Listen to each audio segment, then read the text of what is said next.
तो hello students, कैसे हैं आप सभी। आई होप आप लोग बहुत ही अच्छे होंगे और आप लोग की तैयारी को और भी बेस्ट बनाने के लिए मैं आ चुकी हूँ चाइल्ड हेल्थ नर्सिंग की 1000 प्लस क्वेश्चन की सीरीज़ लेकर।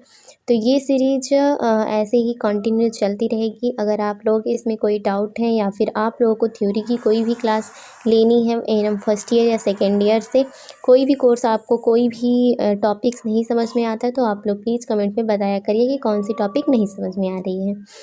सो चलिए स्टार्ट करते हैं आज का वीडियो। तो फर्स्ट क्वेश्चन है कि निम्न में से कौन सी वैक्सीन इंट्राडर्मल मार्ग से दी जाती है। तो इंट्राडर्मल मार्ग से जो वैक्सीन दी जाती है वो बीसीजी की होती है। बीसीजी की वैक्सीन एक ऐसी वैक्सीन होती है जो कि इंट्राडर्मल दी जाती है। और इंट्राडर्मल बोले तो 10 से 15 डिग्री, कितने 10 से 15 डिग्री 10 से 15 डिग्री पर ये लगाया जाता है वैक्सीन, इसका रूट होता है। और डीपीटी की बात करें तो ये आईएम दिया जाता है डिप्थीरिया परट्यूसिस का। और मीजल्स की बात करें तो ये 9 मंथ पे दिया जाता है। और मीजल्स की जो वैक्सीन होती है वो सबक्यूटेनियस मार्ग से लगाई जाती है, जो कि सबक्यूटेनियस मार्ग का रूट होता है 45 डिग्री। और BCG vaccine at birth as possible, जैसे ही बच्चे का जन्म होता है तुरंत ही बीसीजी का वैक्सीन लगाया जाता है। 1 मंथ तक इस वैक्सीन को लगवाया जा सकता है। नेक्स्ट क्वेश्चन है कि कौन सी वैक्सीन 12 से 15 महीने की उम्र के बीच दी जाती है। तो इसमें पूछ रहे हैं कि कौन सी वैक्सीन 12 से 15 महीने के लिए दी जाती है। तो बीसीजी जो होता है वो एट बर्थ दिया जाता है। एमएमआर 9 मंथ पे दिया जाता है, ठीक है ना। एमएमआर क्या किया जाता है, 9 मंथ पे दिया जाता है। और बट इसमें क्या है कि 9 मंथ नहीं दिया है और ये वैक्सीन 12 से 15 मंथ तक भी, मतलब 15 महीने तक भी लगाया जा सकता है। और मीजल्स तो इसी में इंक्लूड हो जाएगा, तो इसलिए इसके अकॉर्डिंग राइट ऑप्शन बी ही होगा। लो बर्थ वेट बेबी में किस कॉम्प्लिकेशन के पाए जाने की संभावना अधिक रहती है। तो इसमें जब जो लो बर्थ वेट बेबी रहते हैं तो उनको हाइपोथर्मिया, इन्फेक्शन और जॉइंटिस बोले तो जॉइंटिस का मतलब होता है पीलिया होना, और हाइपोथर्मिया का मतलब होता है टेम्परेचर का कम हो जाना, और इन्फेक्शन मतलब संक्रामक बीमारियों का होना। तो इसलिए इसका राइट ऑप्शन आल हो जाएगा। जो लो बर्थ के वेट के बेबी रहते हैं उनमें ये सब चीज़ें देखने को मिलती हैं। एक बच्चे को टॉयलेट ट्रेनिंग देना कब स्टार्ट कर देना चाहिए। तो एक बच्चा जो होता है उसको टॉयलेट की ट्रेनिंग देना जब वो 18 महीने की उम्र का हो जाता है तो स्टार्ट कर देना चाहिए। इसका राइट ऑप्शन बी हो जाएगा। नेक्स्ट क्वेश्चन देखते हैं कि निम्न में से बच्चे में चिकन पॉक्स का पहला सिम्टम्स क्या होता है। तो चिकन पॉक्स जो होता है, जिसको छोटी माता बड़ी माता के नाम से भी जाना जाता है, तो चिकन पॉक्स का पहला जो सिम्टम्स होता है ना वो होता है, सबसे पहले बच्चे में क्या होते हैं, रैसेस आते हैं। आप लोग देखते होंगे कि सबसे पहले रैसेस मतलब स्पॉट पड़ जाते हैं, ये देखा जाता है। राइट ऑप्शन इसका बी हो जाएगा। चिकन पॉक्स का वायरस शरीर के किस रास्ते से प्रवेश करता है। तो जो चिकन पॉक्स का वायरस होता है ना वो एक रिस्पायरेटरी मतलब श्वसन नली के द्वारा क्या करता है कि बच्चे में प्रवेश करता है चिकन पॉक्स का वायरस। नवजात में एडमिनिस्टर करने वाले एनेफेरिन की सांद्रता का कितनी होनी चाहिए। तो जो नवजात में एडमिनिस्टर करने की एनेफेरिन की सांद्रता होती है वो होनी चाहिए 1 कितना 1/10,000, ठीक है, 1/10,000 की होनी चाहिए।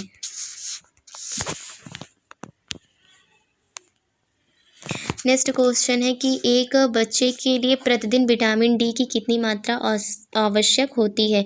तो बच्चे में जो विटामिन डी की आवश्यकता होती है वो 200 IU होती है। IU का मतलब होता है इंटरनेशनल यूनिट। अबगार स्कोरिंग में निम्न में से कौन सा लक्षण शामिल नहीं किया जाता है। तो इसमें जो मेक्योनियम पास किया है या नहीं, इसको नहीं हम लोग इंक्लूड करते हैं अबगार स्कोरिंग में। अबगार स्कोरिंग में क्या होता है कि पहले 1 मिनट पे और 2 बार अबगार स्कोरिंग किया जाता है, 1 मिनट पे और 5 मिनट पे। और अबगार स्कोरिंग का जो फुल मार्क्स होता है उसको 10 मार्क्स दिया जाता है। अगर सब कुछ सही आता है तो उस बच्चे को 10 मार्क्स दिया जाता है।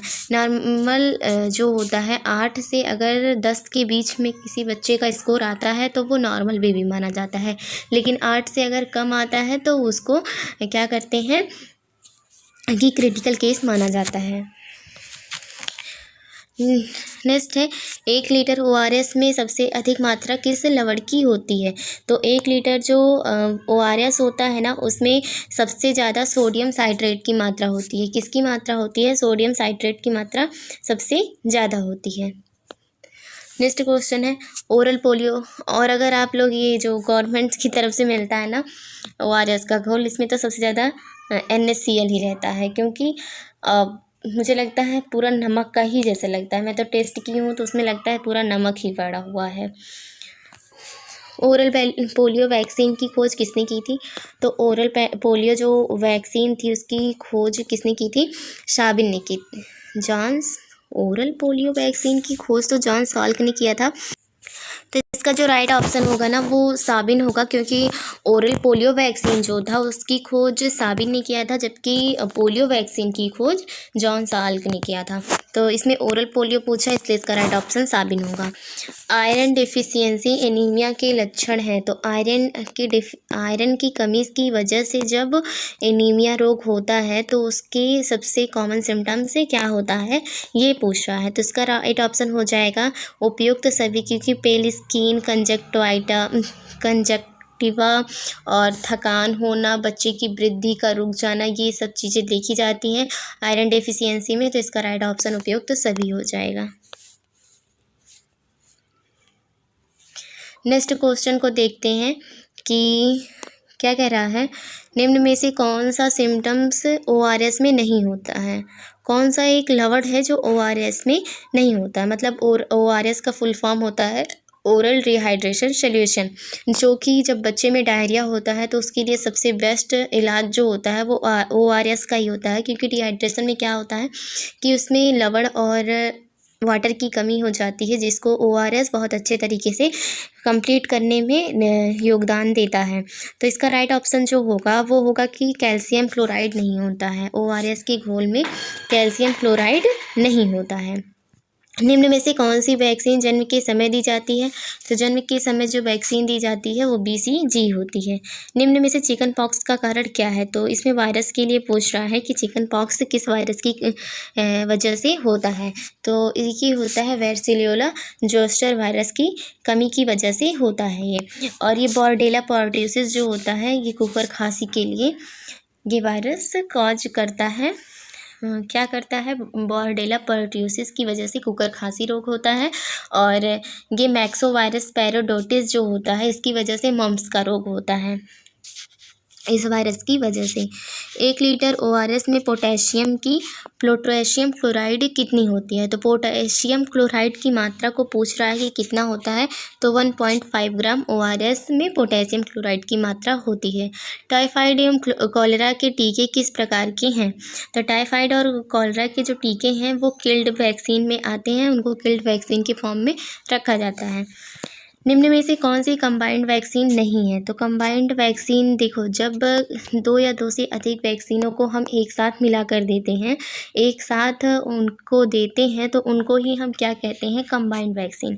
तो कंबाइंड देखो DPT है तो इसमें DPT का फुल फॉर्म ही होता है डिप्थीरिया की वैक्सीन, पर्ट्यूसिस की वैक्सीन, पर्ट्यूसिस बोले तो कुकर खांसी, और टिटनेस की वैक्सीन, इन तीनों को हम एक साथ देते हैं तो ये एक कंबाइंड वैक्सीन कहलाती है। MMR की बात करें तो इसमें भी मीजल्स एक होता है, एक मम्प्स होता है और एक रुबेला होता है। तीनों की एक में कंबाइन करके हम देते हैं। लेकिन जो OPV होता है ना, इसका full form oral polio vaccine होता है। इसमें सिर्फ एक ही वैक्सीन रहती है जो कि पोलियो की रहती है, तो इसलिए ये कंबाइंड वैक्सीन नहीं है। नेक्स्ट है कोल्ड चेन का क्या उपयोग है? तो कोल्ड चेन क्या करता है? कोल्ड चेन का काम होता है कि वैक्सीन को वो सुरक्षित रखता है।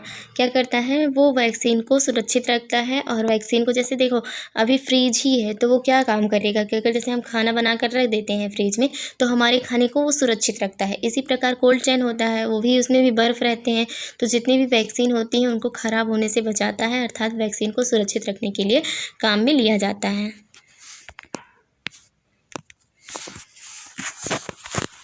नेक्स्ट क्वेश्चन देखते हैं। कह रहा है कि निम्न में से चिकन पॉक्स के चकत्ते का कौन सा लक्षण नहीं है। चिकन पॉक्स की चकत्ते का सबसे पहला लक्षण कौन सा नहीं, चिकत्ते का लक्षण क्या कह रहा है, निम्न में से चिकन पॉक्स का चकत्ता का कौन सा लक्षण नहीं है। ये जैसे रेसेस का डिस्ट्रीब्यूशन ये तो होता है, सर्वप्रथम वे ट्रंक पर उत्पन्न होते हैं, ये भी होता है। सामान्यतः चकत्ते हथेली व तलवों पर नहीं पाए जाते, ये यहाँ पे भी कभी कभी पाए जाते हैं। तो इसका राइट ऑप्शन हो जाएगा कि सर्वप्रथम चेहरे पर उत्पन्न होते हैं। ये इसका लक्षण नहीं है कि सर्वप्रथम चेहरे पर उत्पन्न होते हैं। हेपेटाइटिस ए के फैलने का सबसे कॉमन रूट क्या होता है। हेपेटाइटिस जो ए होता है ना, उसके फैलने का सबसे कॉमन रूट होता है, क्या होता है भाई, उसका फेको ओरल के द्वारा ये फैलता है। किसके द्वारा, फेको ओरल के द्वारा हेपेटाइटिस ए के फैलने का most common route feco oral होता है। नेक्स्ट क्वेश्चन है, एक बच्चे में सीपीआर के दौरान कार्डियक कंप्रेशन एवं ब्रीथिंग का आदर्श अनुपात क्या होता है। तो इसका जब एक बच्चे की बात कर रहा है तो बच्चे में जो सीपीआर दिया जाता है उसका एक कॉमन जो ब्रीथिंग कार्डियक कंप्रेशन होता है तो 3:1 होता है। 3 बार क्या करेंगे, कंप्रेस करेंगे और 1 बार वेंटिलेट करेंगे। डेंगू वायरस का प्रमुख वाहक क्या होता है। तो डेंगू वायरस का प्रमुख वाहक की बात कर रहा है तो इसमें एडीज एजिप्टी मच्छर जो होते हैं वो डेंगू वायरस का मतलब डेंगू वायरस इन्हीं की वजह से होता है, एडीज एजिप्टी मच्छर की वजह से। फीमोसिस का सिम्टम्स है तो फीमोसिस जो होता है उसके सिम्टम्स की बात कर रहे हैं कि कौन सा ऐसा है जो कि फीमोसिस का सिम्टम्स है। तो फॉर स्किन का संक्रमण होने की वजह से क्या होता है कि ग्लैंड्स के ऊपर नहीं आ पाना, ये इसका फीमोसिस का सिम्टम्स होता है। नेक्स्ट है कि क्लेफ्ट लिप के उपचार हेतु कौन सी सर्जरी काम में ली जाती है। तो क्लेफ्ट लिप जो होता है वो एक बच्चे में जन्मजात विसंगति होती है, जन्म के दौरान ही ये विसंगति पाई जाती है। तो इसके लिए क्या कहते हैं, चिलोप्लास्टी का हम की सर्जरी करवाते हैं। फेलियर टू थ्रिव का क्या मतलब होता है। फेलियर टू थ्रिव का जो मतलब होता है वो होता है कि वजन की वृद्धि की दर में कमी आना। क्या होता है कि वजन की वृद्धि की दर में कमी आना, इसका राइट ऑप्शन सी हो जाएगा। नेक्स्ट क्वेश्चन है कि लंबे समय तक थंब सकिंग करने से क्या जटिलता उत्पन्न होती है। 195 का क्वेश्चन देखते हैं कि लंबे समय तक थंब सकिंग करने से क्या जटिलता उत्पन्न होती है। तो इसमें जो जटिलता होती है ना वो ये होती है कि दांत संबंधित समस्या आ जाती है, मुंह की म्यूकोसा में ट्रॉमा भी हो जाता है और चेहरे की हड्डियों का सही से विकास भी नहीं हो पाता, इसलिए इसका राइट ऑप्शन डी हो जाएगा। नेक्स्ट क्वेश्चन देखते हैं कि निम्न में से कौन सा लक्षण फेलियर टू थ्रिव बच्चे का नहीं है।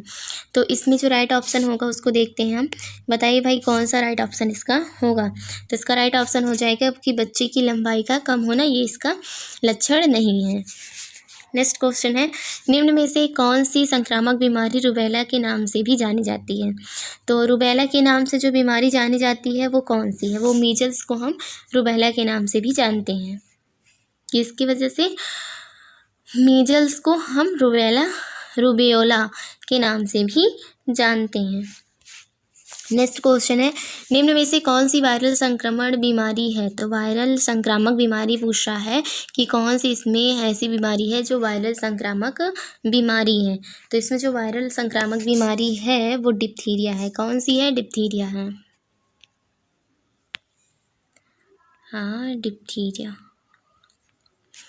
तभी तो मैं सोचूं सारी है इसमें तो कैसे डिप्थीरिया को ही नहीं। देखिए इसमें निम्न में से कौन सी वायरस संक्रामक बीमारी नहीं है, तो नहीं की बात किया है ना, तो डिप्थीरिया। देखो चिकन पॉक्स भी एक वायरल संक्रामक बीमारी होती है, मम्स भी होता है, खसरा भी होता है और डिप्थीरिया भी होता है। ठीक है, सारी बीमारियाँ इसमें जो हैं वो सब एक क्या होती हैं, वायरल संक्रामक बीमारियाँ होती हैं।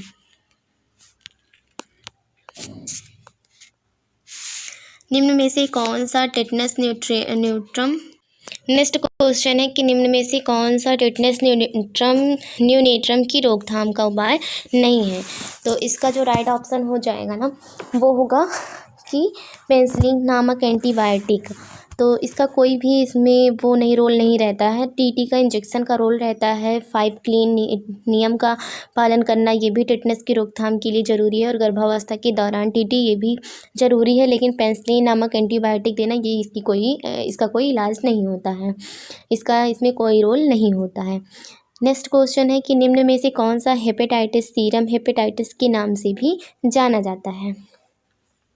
तो इसका जो राइट ऑप्शन होगा ना, वो होगा हेपेटाइटिस बी को हम हेपेटाइटिस सीरम के नाम से भी जानते हैं। और हेपेटाइटिस बी वायरस के संक्रमण का रूट है। तो जो हेपेटाइटिस बी का संक्रमण है उसका रूट होता है पेरिनेटियल या फिर पेरेंट्र या फिर सेक्सुअल भी हो सकता है। ये मतलब जैसे ये इसको मान लीजिए, हेपेटाइटिस बी जो होता है ना, वो थोड़ा एड्स के तरीके से ही होता है। तो संक्रमित माँ से बच्चे में भी होता है। तो इसके लिए राइट ऑप्शन उपयुक्त सभी हो जाएगा।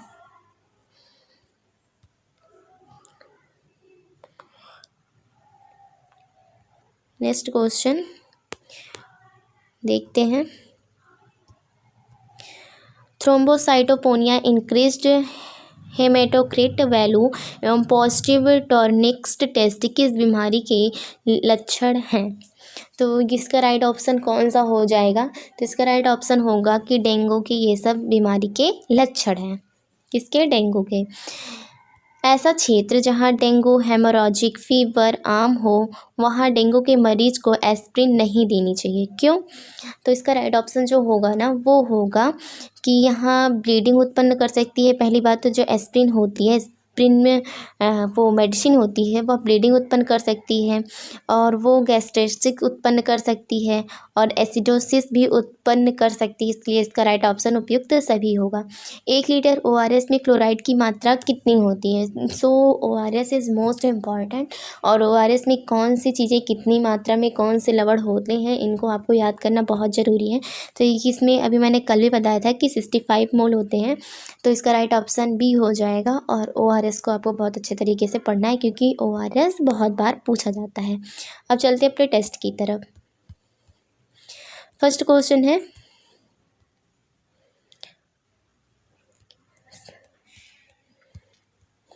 निम्न में से कौन सी वैक्सीन इंट्राडर्मल मार्ग से दी जाती है।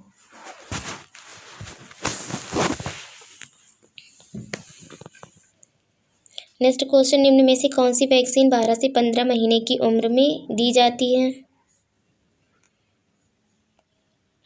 लो बर्थ वेट बेबी में किस कॉम्प्लिकेशन के पाए जाने की संभावना अधिक रहती है। एक बच्चे को टॉयलेट ट्रेनिंग देना कब स्टार्ट करते हैं। एक बच्चे के लिए प्रतिदिन विटामिन डी की कितनी मात्रा आवश्यक होती है।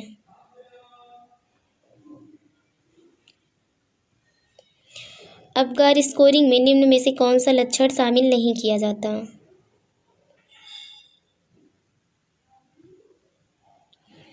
1 लीटर ORS में सबसे अधिक मात्रा किस लवण की होती है।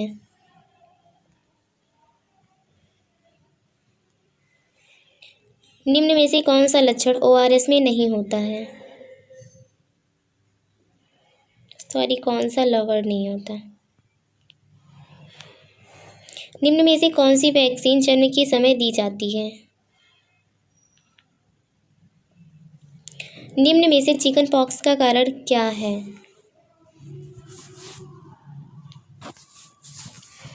कोल्ड चेन का क्या उपयोग है।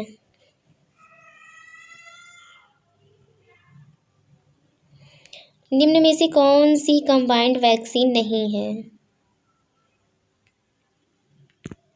टाइफाइड एवं कॉलरा के टीके किस प्रकार के टीके हैं।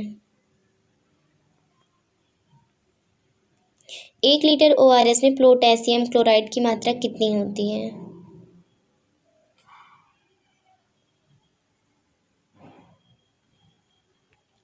आयरन डेफिशिएंसी एनीमिया के लक्षण हैं।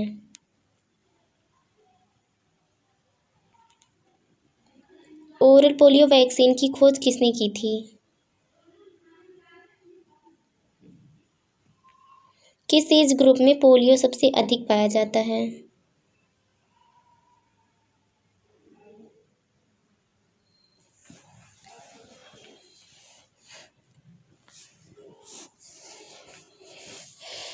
नवजात में एडमिनिस्टर करने वाले इपिनेफ्रिन की सांद्रता क्या होनी चाहिए?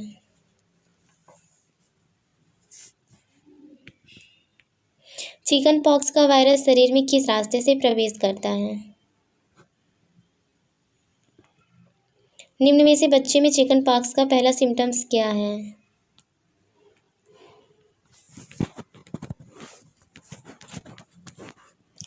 डेंगू वायरस का प्रमुख वाहक?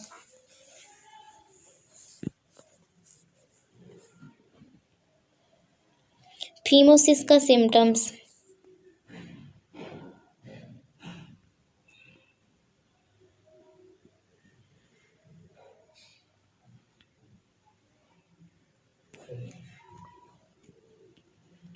फेलियर टू थ्रिव का क्या मतलब होता है?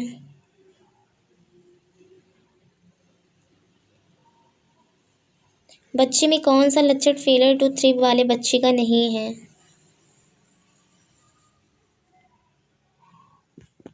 निम्न में से कौन सी वायरल संक्रमण बीमारी नहीं है? थ्रोम्बोसाइटोपेनिया, इंक्रीज्ड हेमोक्रिट वैल्यू एवं पॉजिटिव टर्निक्यू टेस्ट किस बीमारी के लक्षण हैं?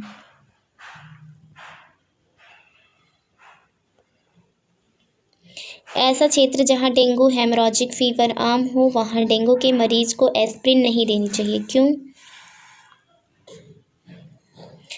1 लीटर ओआरएस में क्लोराइड की मात्रा कितनी होती है? हेपेटाइटिस बी वायरस के संक्रमण का रूट है? निम्न में से कौन सा हेपेटाइटिस सीरम हेपेटाइटिस के नाम से भी जाना जाता है? निम्न में से कौन सा टेटनस न्यूनेट्रम की रोकथाम का उपाय नहीं है? निम्न में से कौन सी संक्रामक बीमारी रूबियोला के नाम से भी जानी जाती है?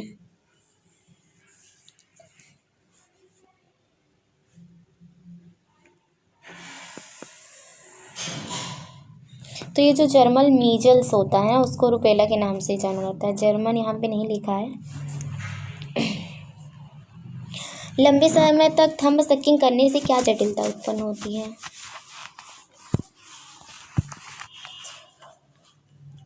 क्लेफ्ट लिप के उपचार हेतु कौन सी सर्जरी काम में ली जाती है?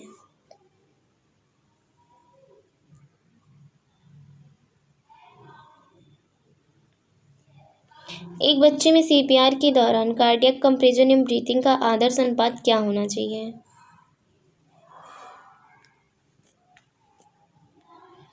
हेपेटाइटिस ए के फैलने का सबसे कॉमन रूट कौन सा है?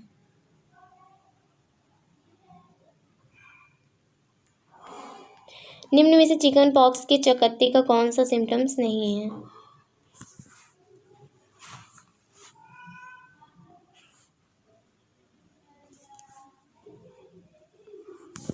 सो आई होप आप लोगों को आज की वीडियो पसंद आई होगी और अच्छी लगी हो तो लाइक करें और नए हैं चैनल पे तो प्लीज़ चैनल को सब्सक्राइब करें।